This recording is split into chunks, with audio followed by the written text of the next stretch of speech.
नमस्कार दोस्तों, बहुत बहुत स्वागत है आप सभी का। और मैं हूं संदीप पाल।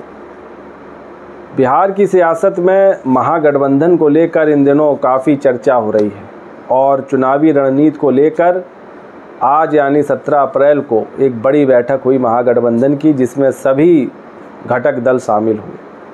और इस पूरी बैठक में या कहें इस पूरी बैठक का जो सार निकला वो ये निकला कि जो महागठबंधन के सहयोगी हैं वो एक स्वर में बोल रहे हैं कि तेजस्वी यादव ही सीएम फेस होंगे, उन्हीं के नेतृत्व में चुनाव लड़ा जाएगा और वही हमारे नेता होंगे, सिवाय कांग्रेस के।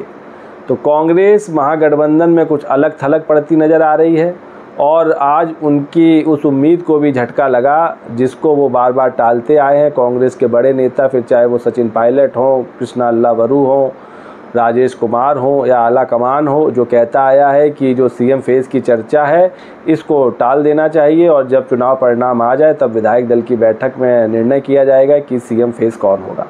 लेकिन आज जो बैठक हुई जिसमें सभी घटक दल शामिल हुए, जिसमें आरजेडी थी, कांग्रेस थी, सीपीआई माले थी, सीपीआई थी, सीपीआईएम थी और वीआईपी के नेता शामिल हुए। ये 3 घंटे ये लंबी बैठक चली जिसमें 13 नेता महागठबंधन के शामिल हुए और इसमें एक समन्वय समिति बनाई गई है जिसके अध्यक्ष तेजस्वी यादव बनाए गए हैं।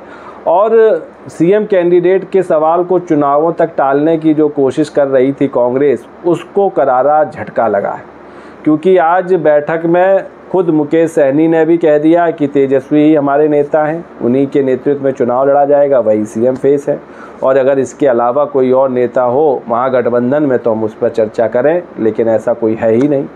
वहीं जो लेफ़्ट पार्टियां हैं वो भी एक स्वर में बोली कि तेजस्वी यादव ही हमारे नेता हैं और उन्हीं के नेतृत्व में चुनाव लड़ा जाएगा। और अब इस तरह के सवाल करना बेबुनियाद है, इनका कोई मतलब है नहीं। वहीं जो कांग्रेस कह रही थी कि सीएम फेस चुनाव परिणाम के बाद डिसाइड किया जाएगा, तो उसको एक करारा झटका लगा।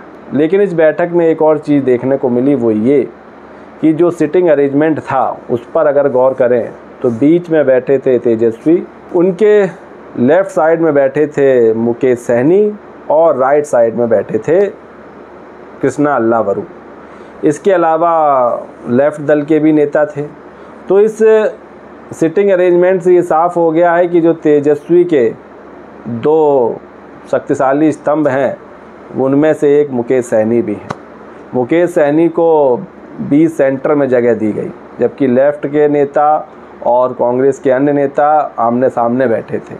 तो मुकेश सहनी का जो कद है वो महागठबंधन में बढ़ा है, इसमें कोई शक नहीं है और उनको लेकर हर कोई उत्साहित भी है कि मुकेश सहनी इस बार महागठबंधन में है और चुनाव लड़ रहे हैं।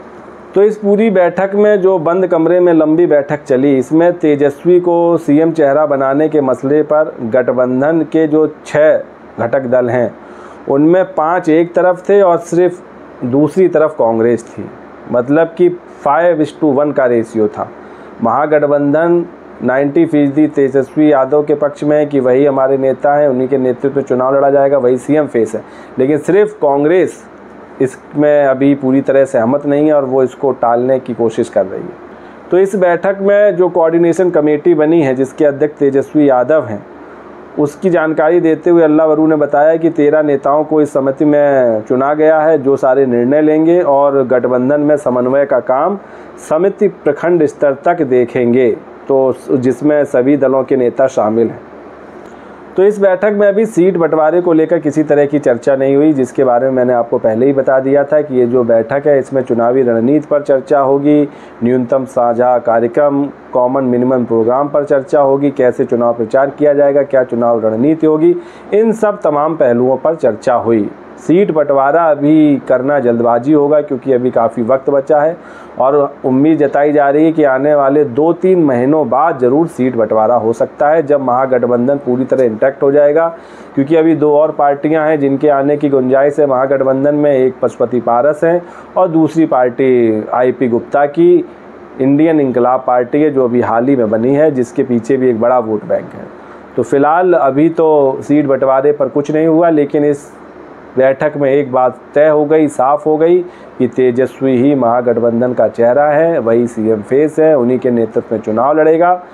महागठबंधन ये सभी सियासी दलों ने मान लिया है, महागठबंधन में जो शामिल हैं। इस पर जो 2-4% कांग्रेस का थोड़ा ढुलमुल रवैया है, लेकिन अब उनके ढुलमुल रवैये से कोई फ़र्क पड़ना है नहीं। तो दोस्तों ये थी महागठबंधन की वो बैठक जो बंद कमरे में हुई। उसमें क्या कुछ हुआ वो सब मैंने आपसे साझा किया। वीडियो पर आपकी क्या राय है ज़रूर बताएं कमेंट्स करके, और बिहार की सियासत की हर बड़ी खबर जानने के लिए हमारे साथ जुड़ें और चैनल को सब्सक्राइब करना ना भूलें। तब तक के लिए नमस्कार।